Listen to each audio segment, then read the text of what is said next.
warahmatullahi wabarakatuh. Perkenalkan, nama saya Nafa Hadilin Ramadan dari RL18 semester 5 Universitas Primagera. Video ini saya buat untuk memenuhi tugas akhir semester 5 mata kuliah bisnis internasional yang diampu oleh Ibu Adiansyah Mayandara, SPDM. Yang pertama, saya akan menjelaskan manajemen operasi dalam bisnis internasional.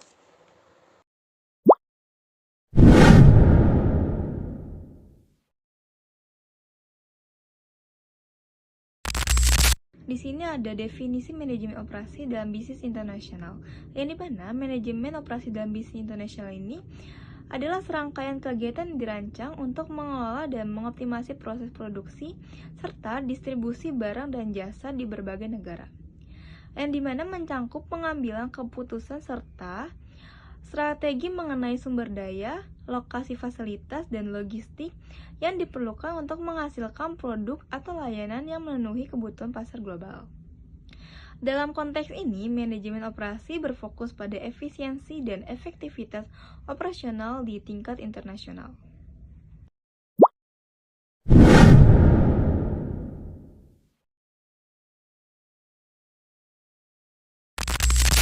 Di sini ada fungsi manajemen operasi dalam bisnis internasional. Yang pertama ada perencanaan produk, yang dimana manajemen operasi itu bertanggung jawab untuk merencanakan dan mengatur proses produksi di berbagai lokasi internasional. Yang kedua ada pengendalian kualitas, yang dimana dalam bisnis internasional menjaga standar kualitas produk sangat penting untuk memenuhi ekspektasi konsumen di berbagai negara.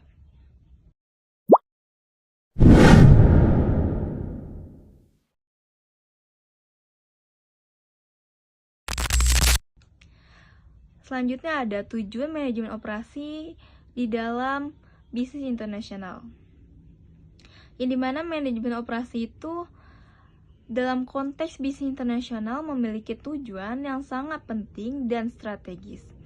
Tujuan-tujuan ini tidak hanya berfokus pada efisiensi dan efektivitas internasional, tetapi juga pada kemampuan perusahaan untuk bersaing di pasar global. Yang pertama ada meningkatkan efisiensi.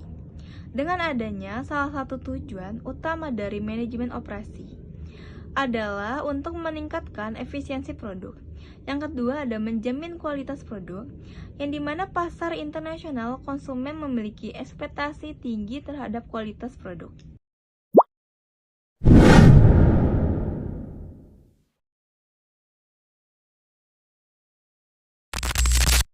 Pentingnya manajemen operasional dalam bisnis internasional.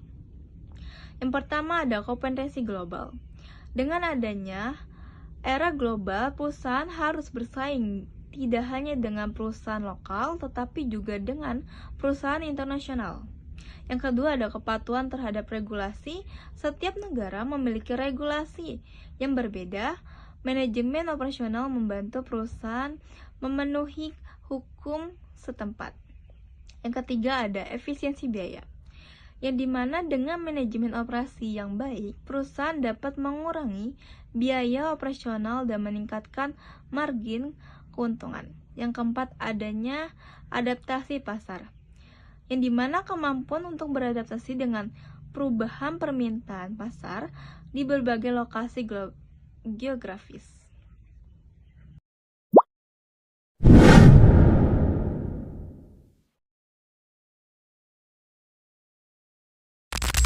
Di sini ada strategi manajemen operasi dalam bisnis internasional. Yang pertama ada standarisasi vis adaptasi, yang dimana memutuskan apakah akan menggunakan pendekatan standar untuk semua pasar atau menyesuaikan produk dan layanan sesuai kebutuhan lokal. Yang kedua ada output sourcing, yang dimana mengalihkannya beberapa fungsi operasional ke negara lain untuk mengurangi biaya dan meningkatkan fokus pada kompetensi inti. Yang ketiga ada investasi teknologi, yang dimana mengadopsi teknologi canggih untuk meningkatkan efisiensi produk dan distribusi. Yang keempat ada pengembangan jaringan global, adanya membangun hubungan dengan pemasok dan distributor di seluruh dunia untuk memperkuat rantai pasokan.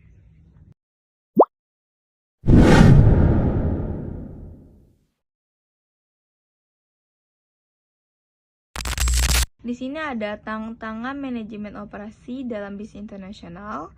Yang pertama ada perbedaan budaya. Adanya memahami dan menghormati perbedaan budaya dapat menjadi tantangan besar bagi perusahaan multinasional. Yang kedua ada regulasi beda. Setiap negara memiliki hukum dan regulasi sendiri yang harus dipatuhi oleh perusahaan asing.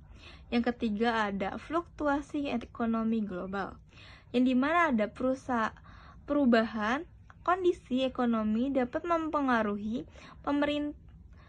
pemerintah produk secara signifikan. Yang keempat ada resiko geopolitik, yang dimana ketidakstabilan politik di suatu negara dapat mengganggu operasi bisnis.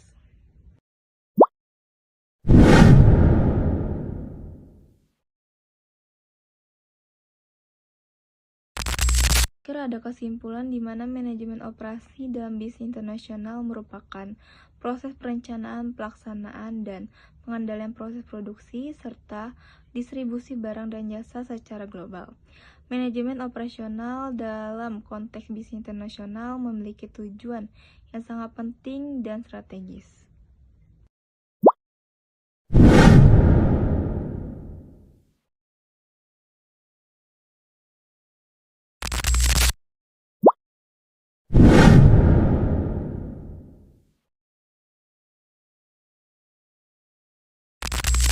Dan yang kedua, saya akan menjelaskan materi tentang lingkungan hukum, teknologi, dan politik dalam bisnis internasional.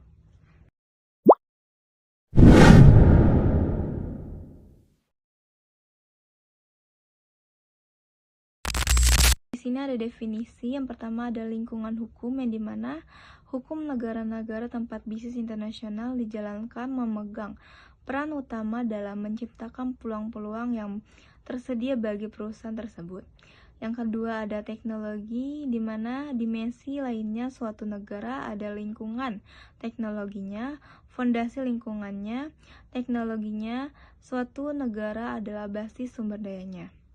Yang ketiga ada politik, yang dimana bagian penting setiap keputusan bisnis internasional memiliki lingkungan politik di mana suatu perusahaan menjalankan usahanya.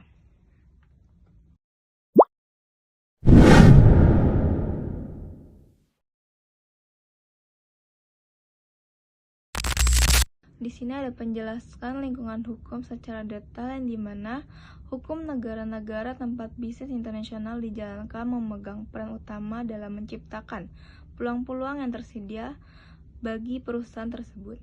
Beberapa di antaranya, hukum ini terutama dirancang untuk mengatur lingkungan ekonomi dalam negeri. Hukum seperti itu mempengaruhi segala segi usaha dalam suatu negeri, perusahaan, pengelola tenaga kerjanya, kelayakan usahanya, pemasaran produknya, dan pengembangan serta penggunaan teknologi.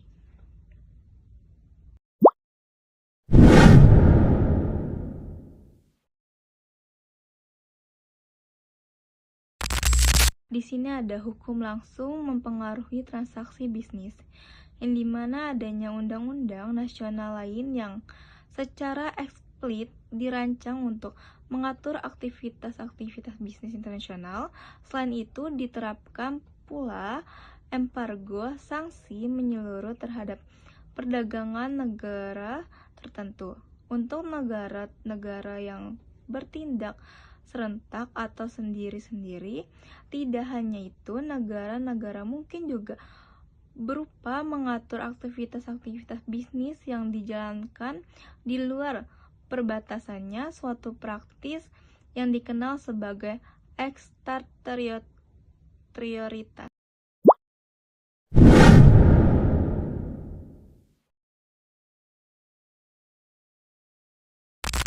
Di sini ada lingkungan teknologi, di mana negara dapat mengubah atau membentuk lingkungan teknologi melalui investasi. Tidak hanya itu, saran lain untuk mengubah lingkungan teknologi suatu negara adalah ahli teknologi, yaitu pemindahan teknologi dari suatu negara ke negara lainnya. Adapun faktor penentu penting lingkungan teknologi suatu negara dan kemauan perusahaan asing mengalihkan teknologi kepada negara tersebut adalah tingkat intelektual, hak panen, hak cipta, merek dagang, nama merek, dan seterusnya merupakan suatu aset penting sebagai besar perusahaan multinasional.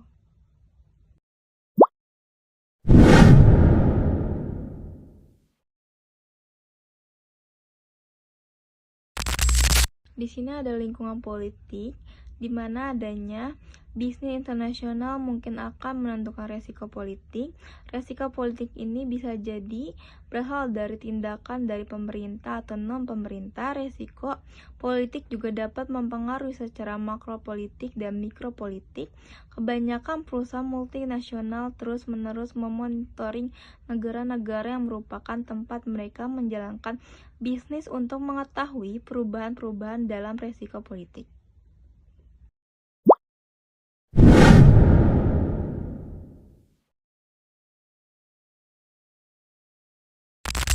Di sini ada lingkungan hukum dan politik, di mana dalam jurnal analisis lingkungan budaya, politik, dan hukum global terhadap pemasaran global oleh Suher et al. 2023, yang dimana lingkungan politik terdiri dari 3 elemen utama, yaitu institusi pemerintah, norma hukum, dan organisasi yang mempengaruhi aktivitas perdagangan.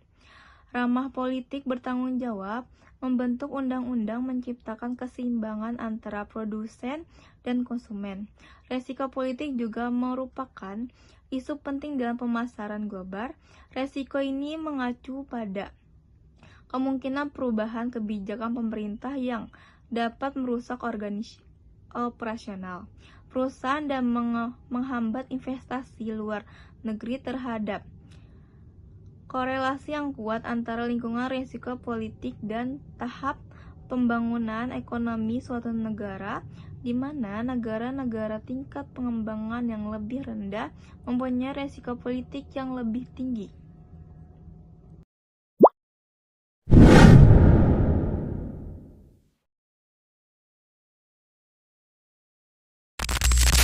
Di sini ada studi kasus tentang KFC yang pada tren di Jepang, di mana salah satu strategi yang digunakan KFC itu adalah memperkenalkan Christmas chicken pada tahun 1974, yang dimana how KFC because Japan's to go meal of chicken Christmas dinner 2016. Pada saat itu makan ayam goreng menjadi tren di Jepang saat merayakan Natal.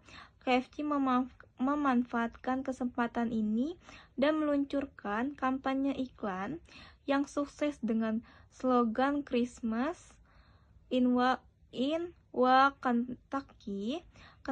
Kentucky of Christmas.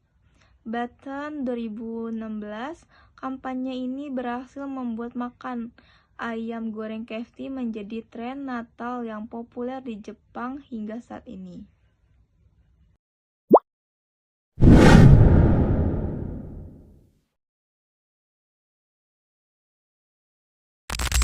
Di sini ada Japanese government with KFC, yang dimana pemerintah Jepang juga telah mendukung KFC dengan memberikan inisiatif pajak dan program kolaborasi yang membantu meningkatkan keberhasilan perusahaan. Dukungan ini tidak hanya berupa bantuan keuangan, tetapi juga memberikan bantuan meningkatkan vitalitas dan reputasi KFC di Jepang.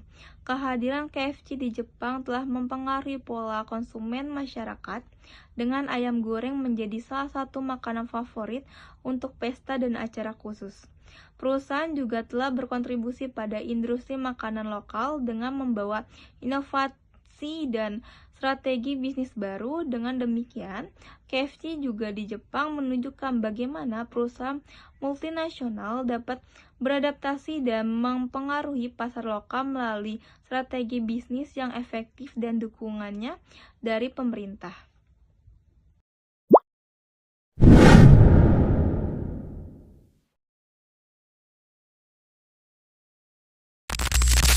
Di sini ada KFC ekonomi politik, yang dimana KFC juga memiliki strategi untuk mengantisipasi resiko politik serta dengan memberikan klarifikasi pada publik dan memastikan bahwa setiap produk yang mereka sajikan adalah 100% daging ayam asli. Pemerintah juga dapat memperoleh pendapatan dari pajak yang dibayarkan oleh KFC dan karyawannya yang dapat digunakan untuk membiayai pengeluaran publik lainnya. Kolaborasi antara KFC dan pemerintah dalam program-program tanggung jawab sosial perusahaan CSR juga dapat mendukung inisiatif sosial dan ekonomi lokal. Kehadiran KFC di Jepang sejak tahun 1970-an telah membawa berbagai dampak positif dan negatifnya.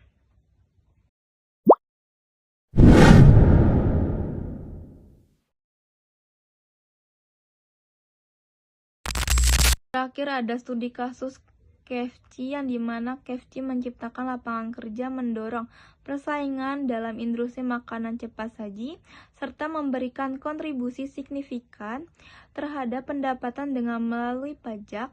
Selain itu, KFC juga berperan dalam transfer teknologi, meningkatkan kapabilitas manajemen di sektor industri. Namun dari sisi budaya dan sosial, kehadiran KFC turun menggeser preferensi makanan masyarakat Jepang dari makanan tradisional ke makanan cepat saji. Yang kondisi ini mempengaruhi di mana sosial politik. Tantangan lain termasuk pemerintah, bahan baku impor yang dapat mempengaruhi operasional bisnis. Meskipun demikian, KFC berhasil meningkatkan diri dalam budaya makanan Jepang, terutama dengan tradisi Natal yang unik. Secara keseluruhan, kehadiran KFC di Jepang menunjukkan bagaimana MNC dapat mempengaruhi ekonomi, budaya, politik negara tuan rumah dalam berbagai aspek. Baik, sekian dari paparan materi dari saya. Wassalamualaikum warahmatullahi wabarakatuh.